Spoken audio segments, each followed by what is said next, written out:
Okay, let's get started. Welcome everyone to our webinar.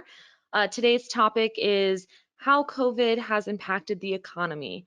I know that sounds pretty intimidating, but we're gonna try to take it on as best we can. But in today's presentation, we're going to specifically focus on the impact on trade while we discuss some of the major bottlenecks the shipping industry is currently facing.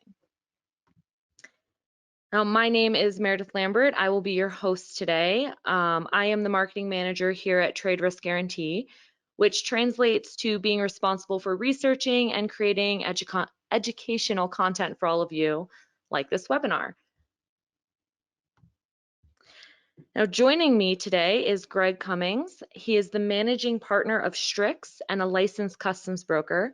He will be providing a closer look into how these bottlenecks have been felt throughout the industry.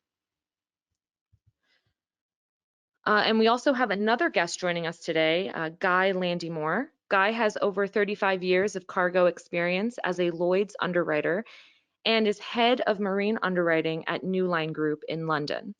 Newline is the sister company of Hudson, which is TRG's marine backer. This webinar is being presented by Strix and Trade Risk Guaranty. We are both located in the heart of downtown Bozeman, Montana. Both companies operate on a direct-to-importer business model that is unique to the international trade community, since it cuts out the need for an additional middleman and allows TRG and Strix to become other additional members of your international trade team. Now, we will be recording this webinar and it will be available for all of you on YouTube for future reference. If you want to be notified the moment it releases, I highly recommend you subscribe to our YouTube channel. We also post educational videos on YouTube about once a month. So if you are not already, I encourage you to subscribe. You can find us by searching Trade Risk Guaranty -TRG in YouTube. A link to subscribe will also be sent out with the webinar recording after today's live presentation.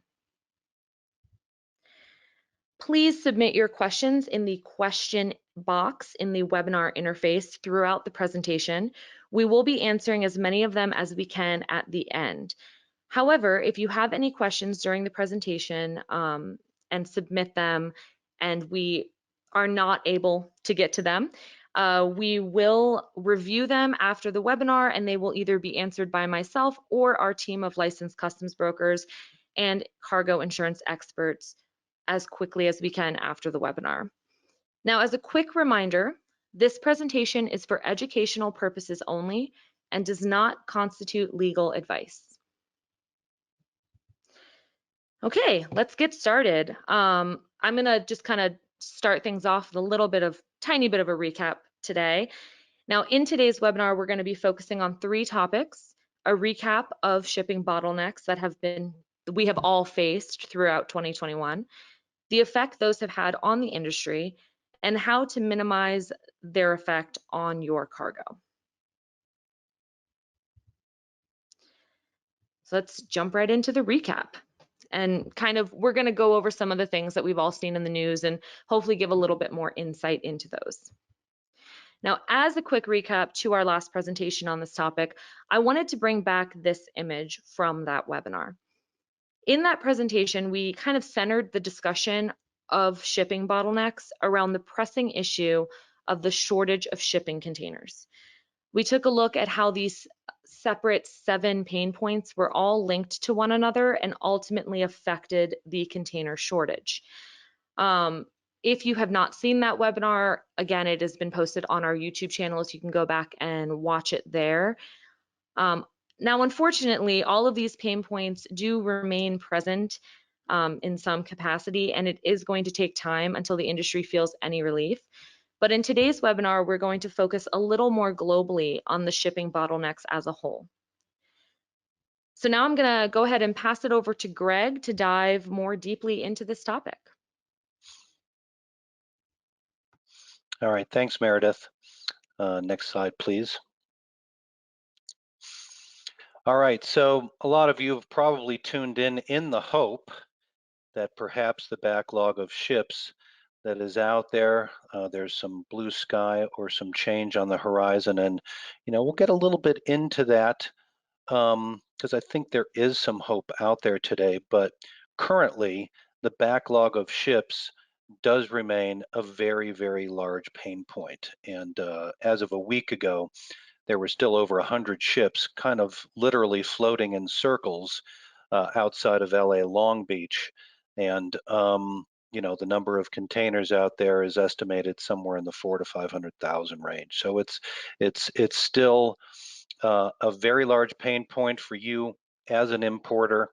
Um, the reason we kind of take a look at LA and Long Beach is because they do comprise over 40% of all the shipping containers that are coming into the US. So if you want to take a look at what's going on, that's the first place that you want to take a look at. Now, of course, for many of you who are bringing goods into the East Coast, you're seeing some delays there too. The delays at New York are very tough. And as you go down the entire East Coast all the way to Savannah, you've seen some pretty pressing delays there as well. So for the time being, we can say that this backlog is going to continue, perhaps worsen a little bit in the short term, but it still is with us very much. Next slide, please. So as of November 1st, kind of under the This Just In news item, this came across all of our desks yesterday. Now, you may have heard in some of the news reports within the past week or two that some emphasis by the current administration in the US on some of these delays was first going to move to opening the ports of LA Long Beach for 24 hours. And that was hopefully going to help eliminate some of the backlog that's currently there.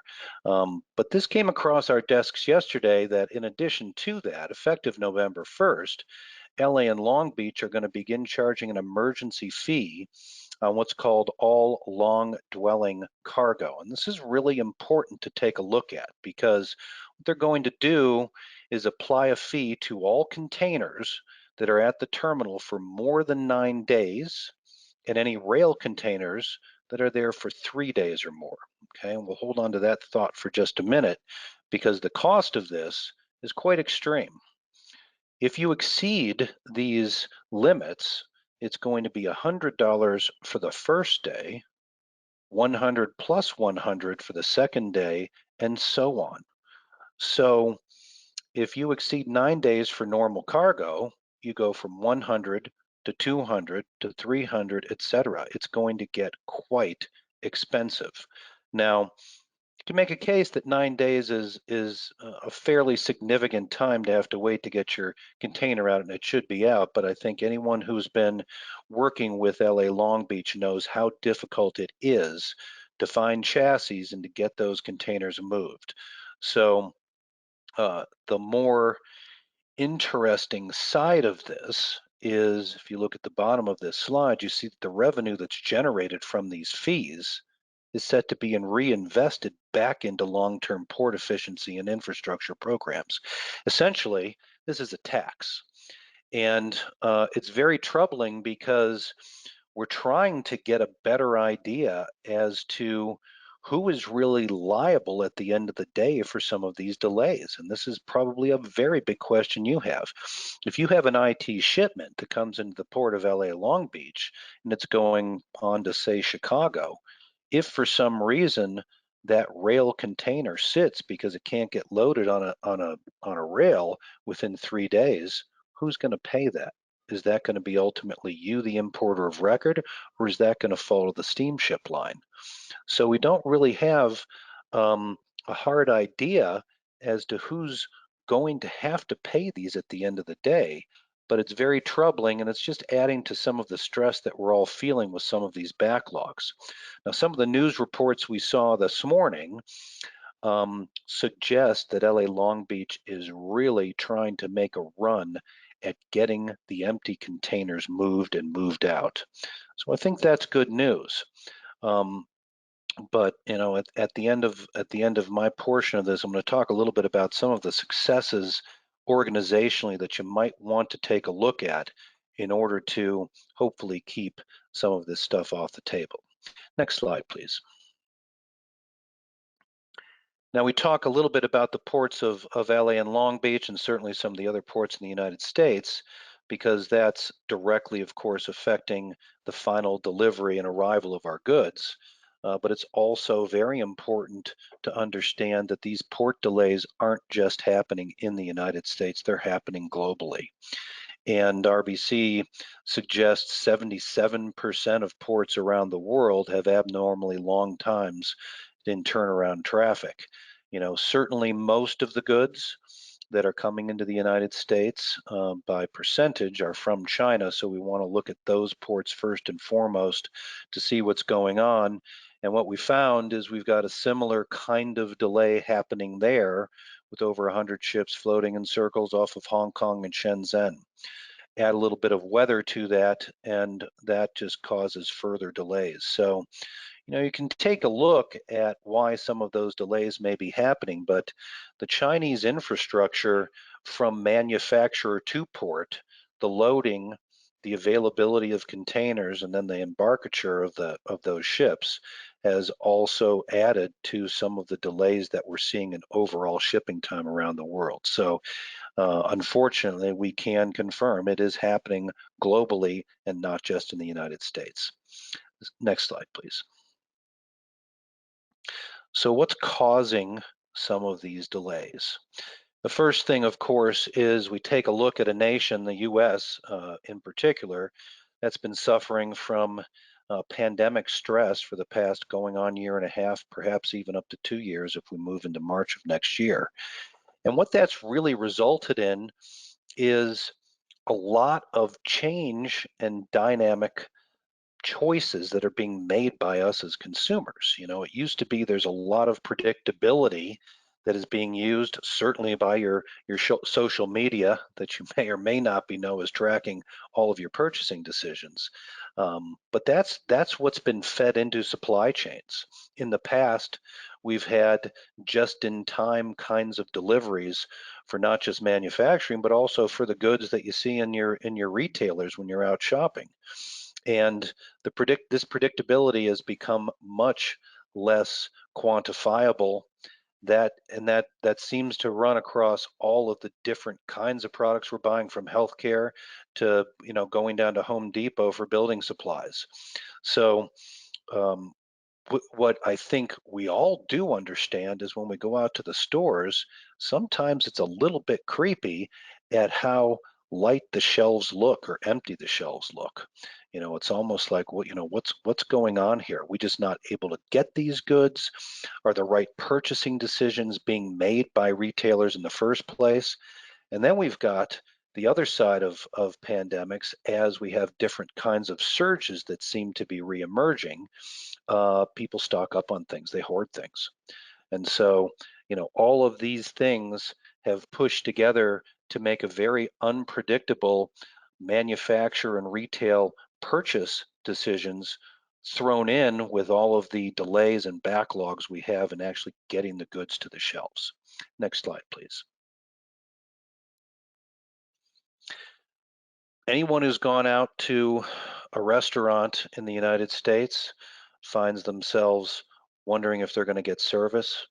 A lot of retailers, it's hard to find someone if you're looking for goods in there, because we've got staffing shortages all across the US. But what's also happened within the supply chain is you've got a lack of worker problem that's associated with the supply chain, and in particular seafarers.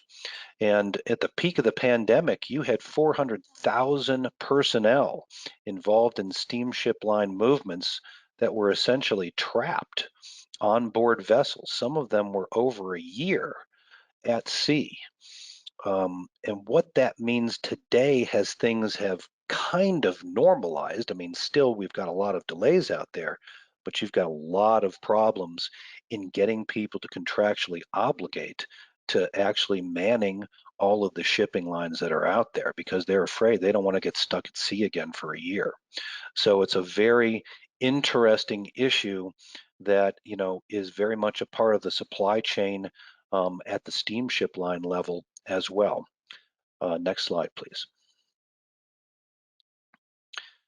What you also have globally, and there's been a lot of news in the United States, much of it coming to a head here in the coming weeks and months on COVID testing and vaccination requirements, but it's been affecting staff and workers all over the world as well. So right in the middle of your supply chain, in addition to the backlogs and the time at sea, is some of the inconsistency in requirements for vaccination on the seafarers. Different countries have different mandates. Different countries have also been delivered different vaccines. So sometimes you've got workers on these ships being vaccinated multiple times by different manufacturers, Pfizer, Moderna, J&J. So it's been a real problem out there. And some of that unequal distribution means that 25 to 30%, or only 25% to 30% are fully vaccinated. So it's actually a much smaller percentage than you might have thought. Another part of your supply chain are truck drivers. And these are truck drivers not just from manufacturers to seaports, but from those seaports. And I'll talk a little bit about the US experience a little later. But this is a particular slide that shows what happened in the Brenner Pass between Italy and Austria, where the mandates that were required resulted in a very disorganized follow through and overview of those mandates. You had guys waiting for days in sub-zero temperatures just saying, hey, here's my vaccination status, let my truck through. So it's, mandates are one thing, but having effective organization around the follow through and oversight of that is important just as well. Otherwise, those delays add up too. Next slide, please. So when we look at the US, and we look at trucking in particular, right now the estimate is we're currently short about 80,000 drivers, okay? That is a lot when you look at the fact that 70% of our goods are being delivered to final destination by a trucker, okay? You have everything from clean truck standards, say in California, that has reduced the ability of truckers to use their equipment and deliver goods there, to just the fact that many drivers are fed up and retiring and dropping out of the industry. So CEO of American Trucking is really looking at young drivers to hopefully join and get involved in this. And we do understand that there is a bipartisan infrastructure bill that's in Congress that would put billions of dollars towards the transportation industry to educate and develop this side of the business. Because when you look at an empty shelf, it by and large is going to be either an FTL or an LTL trucking partner that's getting those goods to the final destination. So it's a very important part of the supply chain that's been affected as well. Next slide, please. So the economic effect, this is also a very important part of this. Next slide, please. So you as an importer or a manufacturer in this country certainly have a problem with the bottlenecks that have been imposed due to the time lag in getting your goods to market. But we also know that a large part of that pain point has been the increases in the actual cost of the container and the shipping rates. And I think if you would have talked to anybody in the industry a year and a half ago and said, hey, what would happen if we saw, rates double to say 6,000 or 7,000, or what if they got to 10? No, everyone would have said you've been crazy. Shipping lines lost a lot of money in the early parts of the pandemic. and boy, are they making up for it now. Because what you've got is a combination of demand at the retail and manufacturing level for goods and services that have been tough to get and are now slowly starting to trickle back in to this just rapid bidding rate against containers that are container and container rates that are sometimes in short supply because the empties still aren't being returned with the ships in a 100% capacity. So, where you used to have a $3,000 rate coming out of China, it jumped 3 to 6 to 10 back in July, and now in the fall we were seeing rates closer to 15,000. And God help you if you were late booking and were trying to get spot rates because you were probably playing close to $20,000. So, it has really, we talk about inflation at the purchasing level, and it has been, subject to, in a large part, both the container rates as well as the trucking rates to the final destination. A lot of times goods at the container level might only have values of $10, $15, $20,000. I'm not sure what the average price of a container is out there, but those are the rates that we usually, or those are the values that we usually see when people are bringing them in. So, it's an important part, but not an overly important part of the cost when you're in the $3,000 range, or what used to be $1,800 to $3,000, depending on peak rates. Now you're looking at a doubling of those rates, where sometimes the shipping costs are even to or even more the value of the goods. So inflation can't help but happen there.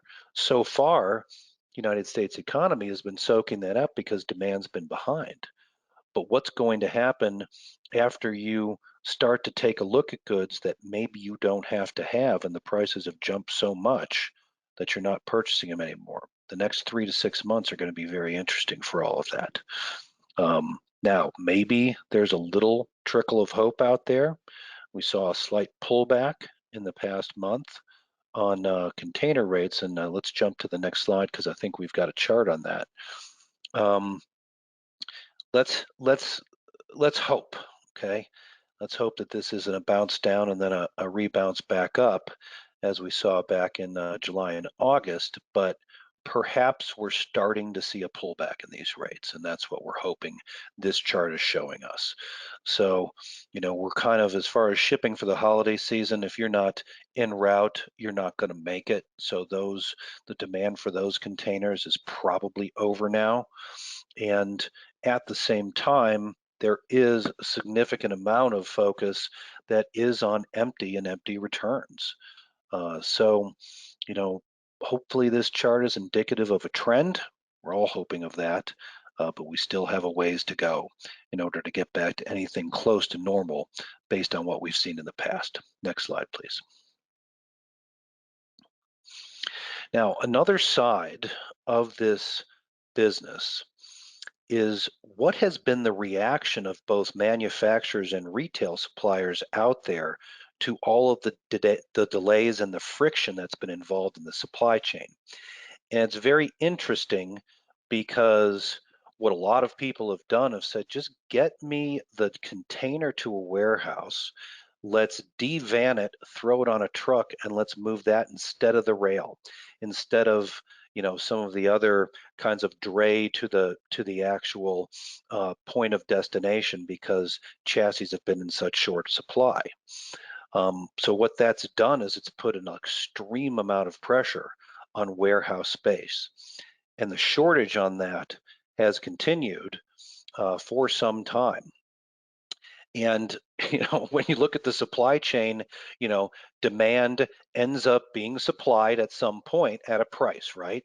And so warehouse space, while it can't pop up overnight, there's been a pretty significant move out there to build new warehouse space in order to take up these kinds of demands, because the purchasing decisions out there by importers, are like, what, I can't afford to have a just-in-time supply chain in an atmosphere like this, because I could miss a whole season. I could miss a whole purchasing season, or I could miss contractual obligations between my final destination purchasers, and there's a lot of things at play. But the supply chain itself is hindering the building of warehouses because building supplies and steel and everything else are in short supply. So it's just a fantastic circle of despair on a lot of levels that will, of course, work itself out. But warehouse space shortages, we're probably looking at another year and a half to 2 years on that. Um, so, Meredith, I think this is the last slide before we move to the next one. Is that right? Yes, yes, it is. Okay. So I want to take just a moment here. We talk a little bit about hope. Maybe our container prices are going to come down. Uh, but where are people seeing successes out there in relation to the friction in the supply chain? And if you're bringing a container into the port, especially West Coast ports, we know the pain there. There is a combination of driver shortages and chassis shortages to get your container out of the port and to the final destination, wherever that might be, warehouse or the actual final drop point. So who's been successful in beating some of these friction ports, and what kind of organizational changes are really worth taking a look at now? So we're a customs broker, and in the process of clearing goods, we start to look at the beginning of the move of the container, which is when you file the ISF, so, especially on the ocean side. And then that container begins to float, sometimes longer than others, arguably, but it kind of begins the tracking process.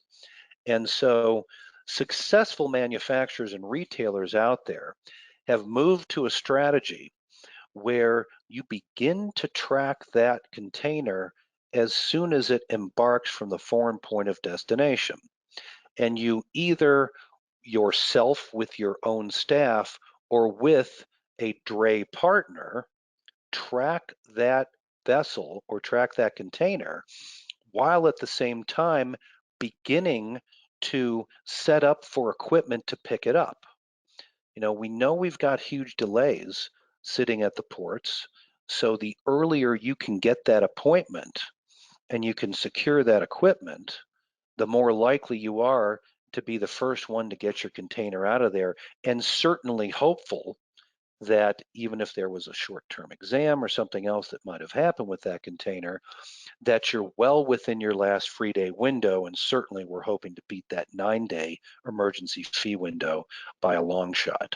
So it's something that most people didn't used to have to worry about. You used to be able to, within 5 days of port limits, you're calling up your trucker, you're coordinating that with your broker, and you're getting the appointment set, and hopefully, getting that container out of there well before you have to pay any storage fees. Um, I hope that many of you have not experienced this, but if you get close to port limits or your goods arrive and you have not made an appointment to get those goods out of there, it can become very stressful very quickly. So part of that organization is to keep up with the documentation that's being sent out by the steamship line or the freight forwarder on the arrival of that vessel. Now you can track it. We've got a lot of good partners we use to help track that and do it early. Um, but if your organization is not providing you with the documentation early, then you're going to suffer, the worst case scenario, which is, wow, I got documentation on Monday and my container arrived on Saturday or arrived on Friday. Your last free day is going to run out, and you are going to be competing to try and get a chassis and a move of that container out there in an environment you do not want to experience, because it's not a matter of service at that point. It's a matter of getting lucky. So what we can tell you is that if you adjust some of the organization in your supply chain to start doing this very early, you will relieve a lot of the stress involved in this. Perhaps you can even outsource some of the things you've been trying to do in-house with some professionals who do this very well and have superior tracking for it. And and hopefully pay next to nothing in storage fees. I mean, it may be impossible to avoid that in some situations. I mean, we all know what's going to happen, you know, right around between Christmas and the end of the year. That's when things get extremely wacky. But there are ways out there to make this work for you. So I just wanted to kind of end my slide deck with a little bit of hope, because we're seeing successes all across the board with our customers who employ this. So thank you very much for my time, Meredith. We'll kick it over to the next speaker then. Yeah, thank you, Greg. So I'm going to go ahead and now pass the mic over to Guy, who's going to talk a little bit about how to minimize the effect on cargo and maybe some other things you can control. Good morning or good afternoon, wherever you guys are. Thank you, Meredith. Thank you, Greg. Yeah, so bear with me a little bit because I'm actually talking from the UK, from London, England. So my background is a cargo insurer, so whether a cargo is moved by land, sea or air, and we originally looked at these comments or the next few slides as to the effect on cargo insurance. Well, insurance is part of the process, but also actually just getting your cargo and moving it and making sure that it can move as economically and as quickly and properly to the final destination is the key. The insurance is supposed to be your backup. But it's all about the problems globally. Yes, the US is having a problem, and I'm sitting in the UK. We've got exactly the same problems over here. We've got empty warehouses, we've got empty shops. We've just had a petrol shortage or fuel gasoline shortage, where the trucks didn't have the gasoline, so they can't get the gas to the stations to be able to fill the cars up, and one thing leads to another, and everything grinds to a halt. So it's really a case of, well, how do we try and get things moving? How do we try and reduce pressure on the individuals or the individual companies that are trying to import goods? And a lot of it is down to, there has to be a little bit more, everybody's going to have to do a bit more research on this. As Greg just touched on, there are companies out there who are doing a great job and have managed to try and find their way around certain problems. But you have to start thinking. So if we jump over to the first slide, please, Meredith. So we've got to start thinking about how your goods are moving. A lot of companies in the past would go to a carrier or a forwarder and say, right, I need to move a load of containers of these goods from here to here. So moving from China to the US. And those containers would be moved. You wouldn't really know how or which ships they're on, or which, you might know that they're coming into Los Angeles, or if they're coming into Europe, whether they go to Rotterdam, but they've then got to get across into the UK. There's a whole load of different problems here. So it's really understanding where, what I would call your touch points. Every time a cargo has to be touched and moved from, let's say, from a vehicle into a port, and then through customs or onto a vessel and off a vessel. These are the touch points, and it's who does it and who's responsible to be able to do that job. And so therefore it's very, very important that you sort of know your contracts and you know who's doing what, and not just relying on a company who said, yeah, we're great and we can do this job for you. So you have to ask yourself some questions as to whether the carrier that's doing it, the forwarder, the transporter, whatever you want to call them, has the infrastructure. Are they subcontracting to a third party? Does that subcontractor have the infrastructure? Does it have the chassis? Does it have the infrastructure in the ports to be able to move? So it's vital that there's actually a bit more work that needs to be done. But when you find these guys, and there are businesses all over the world that are starting to show their skill and they show their proof of how good they are, but it's making sure that you find these guys. Unfortunately, I can't give you a list on this presentation, but you need to look through your customer contracts and understand them, and you need to make sure whether these companies have got the right means or the people, at least to give you half a fighting chance. Now, one of the other points is making sure that you try and do this as early as you possibly can. the more research you've done, the more time you give companies to be able to get the right infrastructure in place to be able to move the cargoes. And if you've got regular shipments, that would be better because it's a set contracts. But if you're doing spots, it's going to cost you an awful lot of money. You've already seen the prices going up. The later you are, the last, if you're trying to get a shipment moved within a week, it's going to cost you an awful lot of money. If you've programmed and planned stuff for 6 months, or 8 months, a year in advance, and you've got a rough idea of how things are developing, it will be smoother and it will be easier.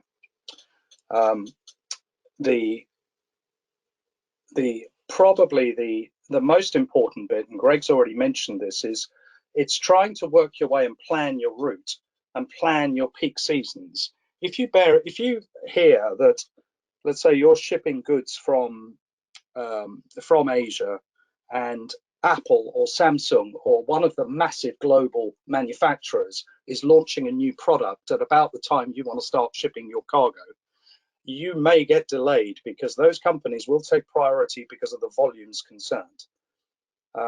You also have to think about peak seasons. So obviously August through to October, November, now people are trying to ship goods in because of the holiday season coming up.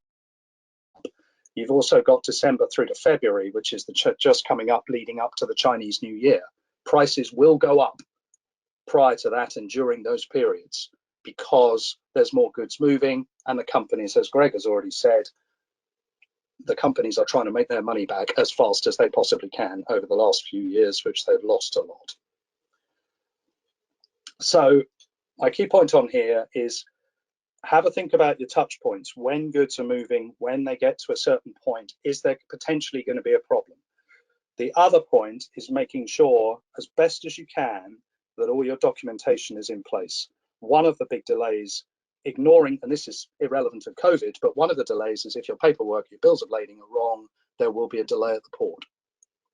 There will be a delay clearing customs because the customs will just put the container aside and move on to the next one, and yours gets stuck in a backlog. So what I call is rolling containers. So check those, check carefully, try and avoid those delays. There are ways of minimizing it. We have to accept the fact that at the moment we all know we're short of vehicles, we're short of drivers, we're short of space on clearing through customs. So stevedores and port handlers, they're low. China is adding extra checks at the moment running through because of COVID. We're seeing goods being shipped into China where they're COVID testing containers, where a lot of the shipments coming into the rest of the world, we are not, partly because most goods are not susceptible to a COVID virus, or so the scientists have told me. But so there are delays going in and delays coming out. So we all know that. So there's ways of how to try and minimize that issue. If you behave, if you treat your business as if you are completely uninsured, your cargo insurer will be so supportive, you'll be quite surprised on how they're trying to do it. My view as an insurer is that the insurer is an innocent insured because normally a third party is carrying your goods. So if you have a problem, we as a larger operation might be able to influence certain things to get stuff done. But it's if you're trying to cut corners, insurers will probably take a slightly slower response time on that. So what else will happen when cargo gets delayed? If we jump to the next slide, please, Meredith. So the worst thing you want to do is add extra costs. You don't want delays going on. You don't want anything which does happen. You will pick up demurrage charges on your containers. You will get port fines because your stuff is there. As I say, Los Angeles is imposing a new idea, which is interesting. But the whole point is trying this. It stems back to that first slide there of trying to manage what you've got. There will be delays. If you do have additional warehouse needs, if it's last minute, the charges and costs will be quite eye-watering.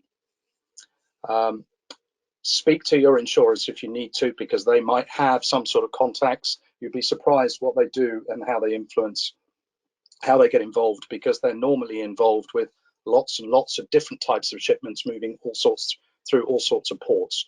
Most insurance companies now are not local domestic insurance companies, they are linked to global operations. So they will have probably seen things in the US, in China, and they have offices in different places around the world, so they may be able to help.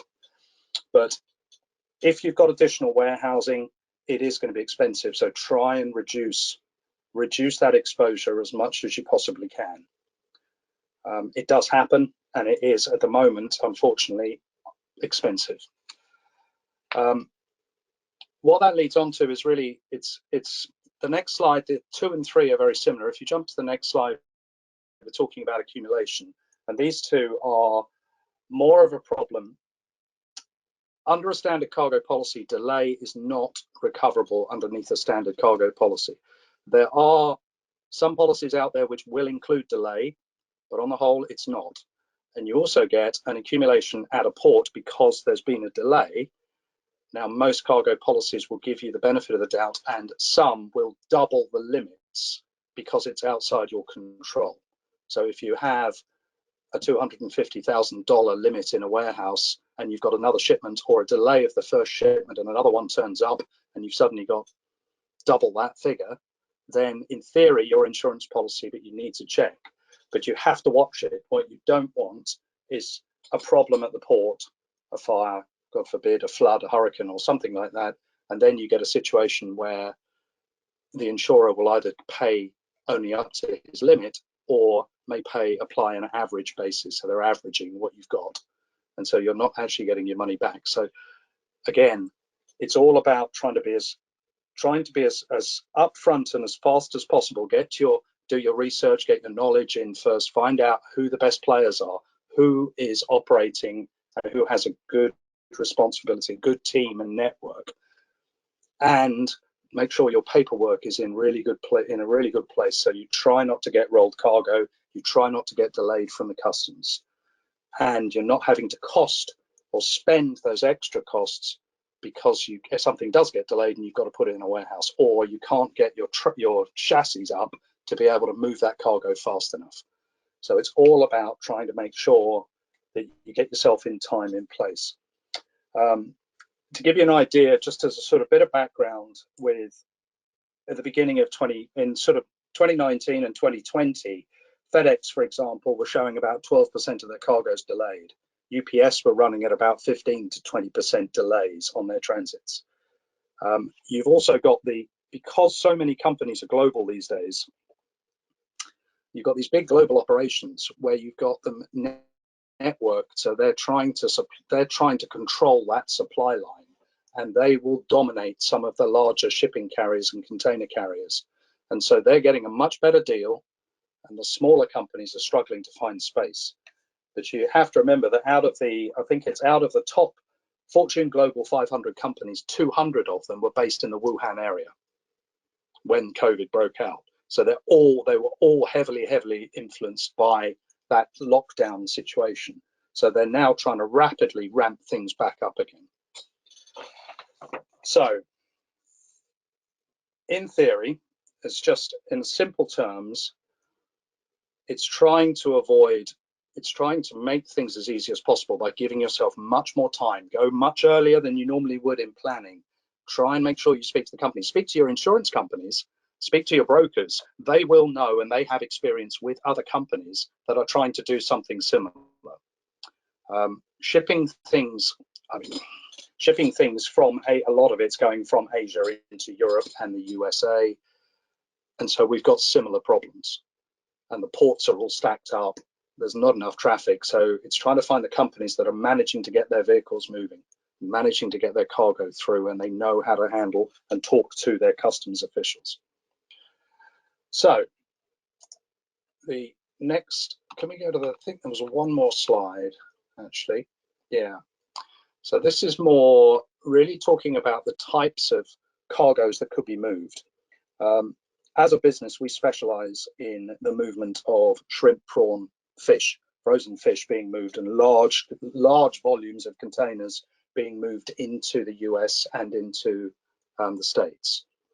And it's absolutely vital that the companies that are moving things which are temperature or time sensitive. So actually there could be pharmaceuticals as well as foodstuffs which will deteriorate if getting too warm, if they're not kept at a constant temperature.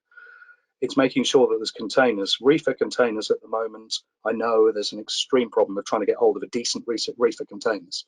There's also a major problem where a lot of the containers, as Greg has mentioned, are at the destination and can't get back to the point of origin to reload because the backloads, there's not a lot. The US is not as exporting as much as it was, and Europe is definitely not as exporting as much. So there's not a lot of cargo to be loaded into the containers to be moved back, and there's obviously delays of the stuff going through the ports coming in.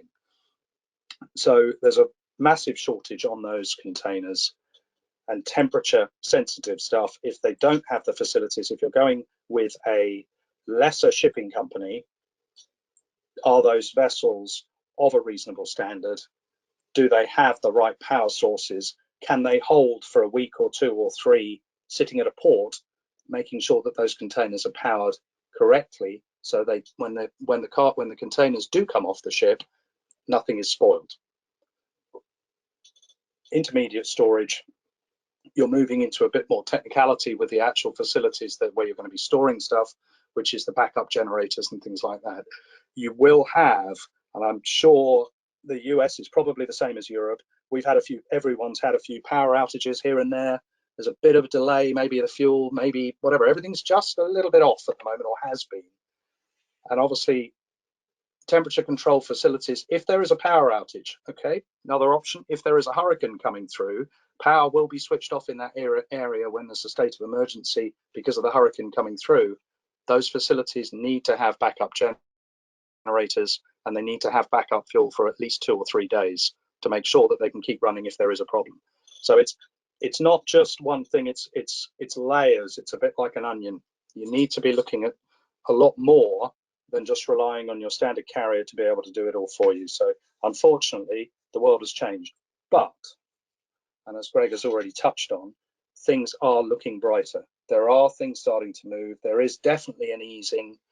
And I'm sure you lot, and my colleagues in the insurance industry will probably kill me, but there is also an easing in insurance rate because of competition from the insurance market. So, and I should probably never say that, but that is definitely happening across the world. Anyway, so, and that's about sums me up then, Meredith. So thank you for listening. Yeah, thank you, Guy. That was all great. Now we only have about 5 to 10 more minutes, so I want to try to get to some of your questions. So if you can quickly try to submit those, again, whatever we don't get to, we're going to try to reach out after the webinar and answer. Now, while we kind of get some more of those questions in, Greg, if you'd like to just do, a quick little about Strix. Sure. Well, Strix is a rather unusual entity out there in that we are both a full service custom house broker as well as a software provider of custom software. So if you are looking for full service, we clear every day all ports in the United States, as well as filing ISF from all destinations around the world. And at the same time, if you're curious about self-filing some of your customs files, be that ISF and or your customs entry, we provide software to do that as well. A lot of our customers actually have somewhat of a hybrid that they work with us on too. One of the reasons that it's so unusual for us to be doing what we do in the market, but we find it works quite well. You could file your ISF yourself, and we could clear your customs entry. You could clear some of your customs entry. We could clear some of your customs entry. You could try to take on the full package yourself and use us as a backup filer if you got an emergency with your staff or people go on vacation. So there's a lot of recipes that can get you long term to what everyone wants, which is an efficient, visible supply chain as well as lower cost points. So, full self-filing can save in excess of over 80% of your clearance cost today. So that's we've been doing this now for going on 15 years, which certainly feels like a lifetime these days. but that's kind of a brief description of who we are. All right, let's get to a couple of those questions while we have some time. So one quick one, I think for you, Greg, is once the steamship is cleared to come to dock to unload, what is the time frame of the customs entry process? And then there's a follow-up to that question, which is, have there been any delays in the entry process with air freight being the mode of transport? Well, I'll hit the air freight first. Air freight is a function of the customs entry is done when those goods are technically called wheels up. So the bill of lading or the airway bill is manifested as soon as that cargo is in the air, and from that point to the point of arrival, and even a day or two after, if it's sat in a warehouse over the weekend, that's when you can file that customs entry. As far as delays are concerned, um, you don't see necessarily delays on the air freight side because you book cargo on a plane that has an ETD that's usually pretty manageable. I think the bigger concern is, can I get space on it? Because a lot of, we've turned into an Amazon online purchasing nation. And so a lot of this stuff can be just, trinkets, if you will, small, lightweight kinds of goods can be thrown on air if they just have to get here overnight. So we don't see the same kind of delays there. When you look at ocean shipping, there are a number of different ways that your goods are going to clear. The first one is, my goods are arriving at the first port and clearing at the first port they arrive at. Okay, we'll just call it LA for lack of a better term. From a customs point of view, I can transmit my customs entry 5 days prior to the arrival of those goods. Now, as you may imagine, that's been a little bit of a moving target, but we can get pretty close. We can receive clearance, a 1C clearance during that period of time, and this is before the goods actually are lifted off of the ship. So it's very, where we have goods arriving at the first port, we try to clear them as early as possible so we can get the 1C, which then is that ticket for the goods to be able to be picked up at the port. If you had so if you don't do that early, your clearance could affect the appointment that you have in the pickup of the goods. You want to make sure that you have that 1C in place, as quickly as you can for the appointments that have been made. Exams can pop up every now and then, and you don't have necessarily any control over that because a lot of that is due to selectivity, which is essentially, just a random choice of importers for exam. But by far, the biggest issues we've seen out there in longer term delays are when you IT shipments to an interior port.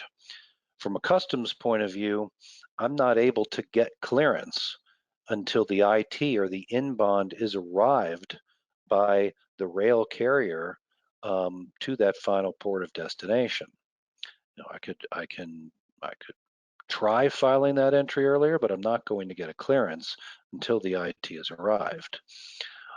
In addition to those kinds of delays, we have just the basic delays of rail in and of itself that have posed some very interesting issues out there over the course of the past couple of months. We've had goods leave SeaTac and not arrive at the final destination until 45 and up to 60 days later. Now, for those of you who are licensed brokers out there, you know that the IT regulations state that an IT is only in place for 30 days. And if it's going to exceed 30 days, the steamship line has to alert the port to that to get approval. Well, imagine that these things may not be happening exactly or perfectly in this environment. So another thing that happens within the custom system is it does book that house bill of lading and master bill as having arrived at the first port, regardless of the IT that's in place to the final port of entry. And that starts a clock. And if that entry is not completed, there's an error that gets generated that says the importer of record hasn't paid their statement. So we find ourselves in a very strange fine and penalty situation where we've seen importers being fined for non-payment of their statement when a statement hasn't been generated because clearance hasn't occurred. So you can imagine those have been really fun phone calls with customs, because it's a systems thing and they haven't experienced before, so it has to roll through several lines of management before you can get things taken care of. And taken care of they've always been, but it's friction. It's friction and it's time and it's things that haven't happened in the past that are happening now. So hopefully that long answer helps you out in what the question was. So we do have a couple other questions, but I know, Greg, you have kind of a hard deadline here. Do you have time for one more? Yes, I'll do one more. All right, so one more question for you. Can an exporter or importer with large volumes of shipments purchase containers for their own reuse? You can, but you'd have to coordinate with the steamship line in order to be able to use a container that's not theirs on their vessel.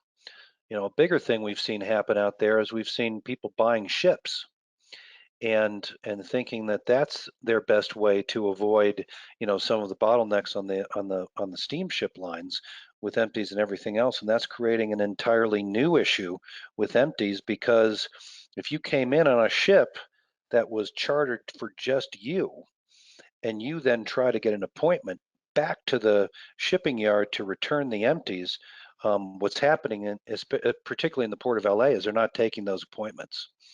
And so you've seen stories out there where shipping containers are ending up in residential neighborhoods, ending up along the highway. There's no place else to put them. So be very careful if you go out and buy your own ship, because what happens to those empties is a very big deal, and you'd have to look very close at your contractual arrangement as to what kind of lease and or storage fees you might face if those empties couldn't be returned. So if you're going to buy your own container, certainly that sounds like an approach. Um, God knows where you'd be able to actually buy empty containers these days, but if you did find a source, make sure that you coordinate with the steamship line, if you've got a contract with or with your freight forwarder, to make sure that they would take those containers that weren't technically theirs. All right, thank you, Greg. We do have one more question that I think I can at least answer for the moment, which is if the fees that we're seeing at the port of LA Long Beach is going to go into effect in Seattle and Tacoma ports, and does this affect the containers that the terminals have put in your if they've put your containers in the closed areas? Honestly, this announcement just came out yesterday. At the moment, it has only talked about the LA Long Beach port, and I think a big reason for that is, you know, it was mandated that that port is going to now go into 24-hour operation. So I think that's a big part of it, as well as the fact that that is, you know, where at least the largest US backup has been. So at the moment, we're not seeing that there's going to be any fees in the, you know, Seattle, Tacoma area or any other area. Now, granted, that doesn't stop, you know, in the future for fees to be applied at these ports if, you know, the industry deems that necessary. As for it affecting the containers at the terminals, I'm actually going to have to look into that a little bit closer and reach out to you directly. I'm honestly not sure. Again, that announcement only came out yesterday, so there's still a lot that we're, you know, not sure of on that. Now, that fee won't be enforced until November 1st.